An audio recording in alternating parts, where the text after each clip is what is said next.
والضحى والليل إذا سجى ما ودعك ربك وما قلى.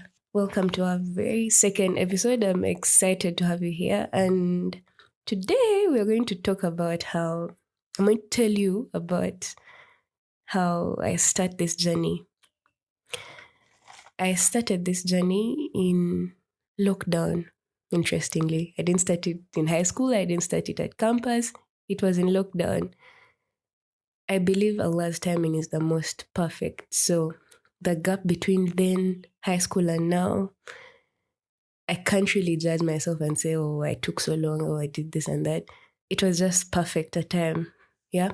So before lockdown happened, I was obviously at campus. And funny story, I joined the MUBS, Muslim Students Association. And the reason why I joined it till this day is just makes me, okay, not laugh, but it was a simple reason. I liked the way people on impulse say that was like subhanallah when something scary happens or inshallah. And I didn't have that. So I was like, oh, if I join this group of people, I will definitely have this kind of expression in me on impulse simultaneously when I have these situations happen. So I joined, we do the interviews, and obviously I'm bringing these visions I have, but my original goal is I just want to have that. Yeah. So I meet this group of people who are they brought us together in the sense that we're all just passionate about Deen. It wasn't that we had studied so much or we had this and that. It's just that we had this passion for Deen. And when there's passion in the equation, like things come from the heart. So there were situations where I was seated with these guys and they're expressing about the Quran. And it's not something I had growing up. Growing up, we'd just watch my mom, but wouldn't express with her. Going to high school, we just had rushing through class and doing this and that. But now I had like a community of people that were satisfying this curiosity I had about the Quran. And these people were expressing love, and we would come from, let's say, a Jama, and they would be like, oh, did you hear how the Sheikh recited this and this verse? And did you hear this beat? Did you hear this beat in the khutbah? I like this and that. So being around such people made it so aware to me that we are not letting go of this goal. I know you had forgotten about it probably, but hello, it's still here, yeah? So we are taking it on. So these are the same people whose WhatsApp statuses were Deen. And we are told that you are on the religion of your closest friends. And these are the people who influenced me to go on and who made me, who should I call them? Who reminded me of what my original interest was in the Quran. So fast forward, we reach lockdown and we are basically left looking at ourselves in our homes, and we're like, okay, what should we do?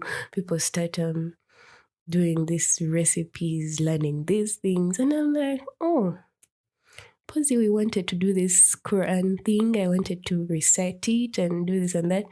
So I decided to start that.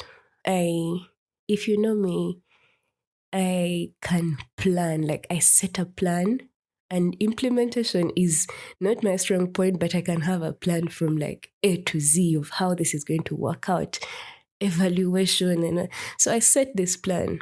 I'm like, if we are to do this in 1 month, we need to recite 4 pages every swala. If we are to do this in 2 months, I even had where I wrote it down because I'm naturally expressive, so I write more than I speak.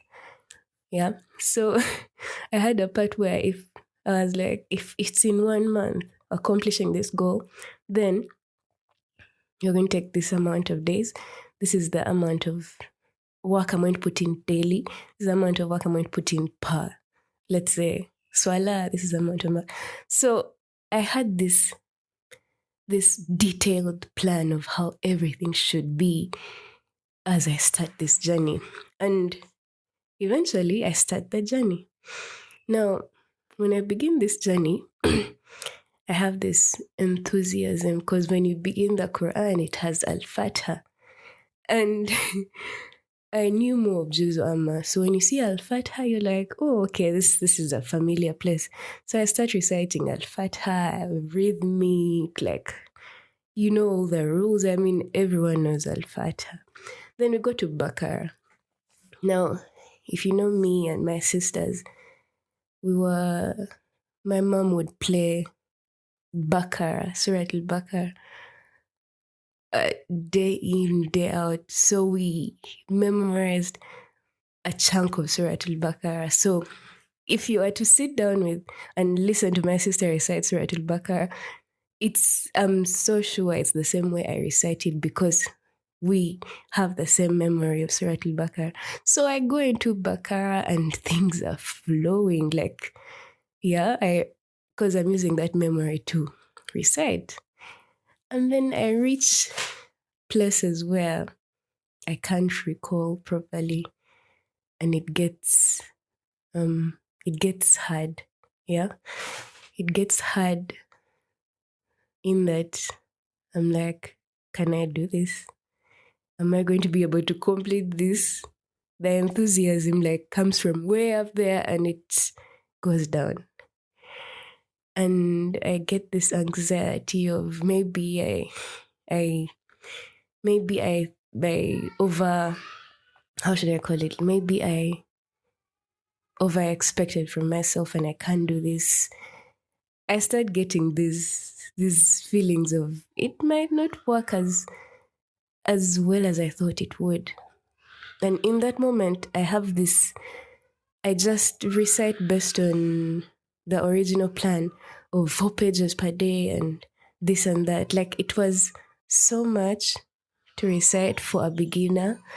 So I look back and I'm like, it was inevitable for me to feel like I can't do this. Yeah. So eventually I first take a pause,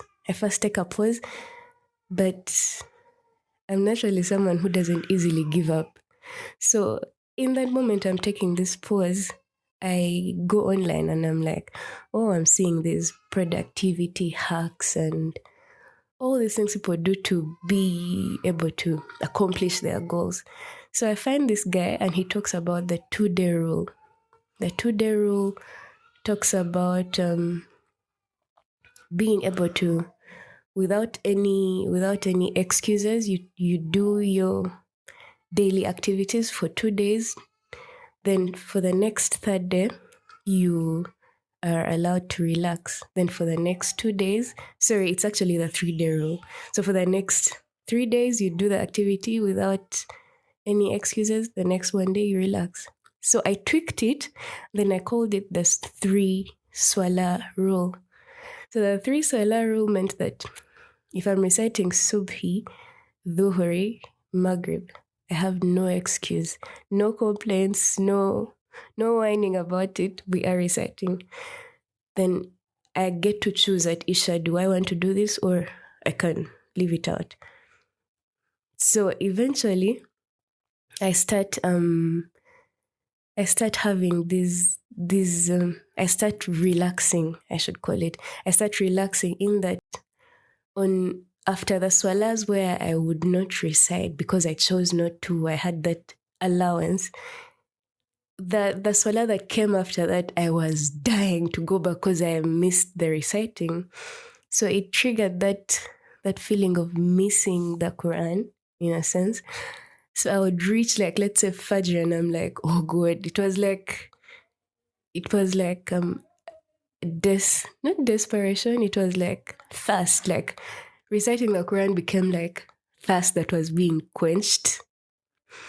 And I'll read these verses and I'm like, finally, I'm back here. And then I would have this consistency of a day where I don't even need to rest. But then when times came in and I was a bit busy, I would have those allowances. So I understood where I was at the time, and I was able to be flexible about it and not so rigid like how the plan originally was. And I was able to work flawlessly in reciting the Quran. What I learned from this journey is that trusting Allah is something given easily as advice, but to be intentional, to take it upon yourself to trust in Allah, that takes guts. It means that with every new doubt that comes up in your mind, you have to defend your trust in Allah somehow. And finally, when your doubtful mind gives up and lets you float into your beloved's trust, it takes a heavy burden off your shoulders that Allah didn't intend for you in the first place. And then in that new place of trust, you'll start to see things fall into place so effortlessly. And take my word for it, your mind will be blown away. Barakallahu fikum for listening to me. It was nice having you here. See you in the next episode.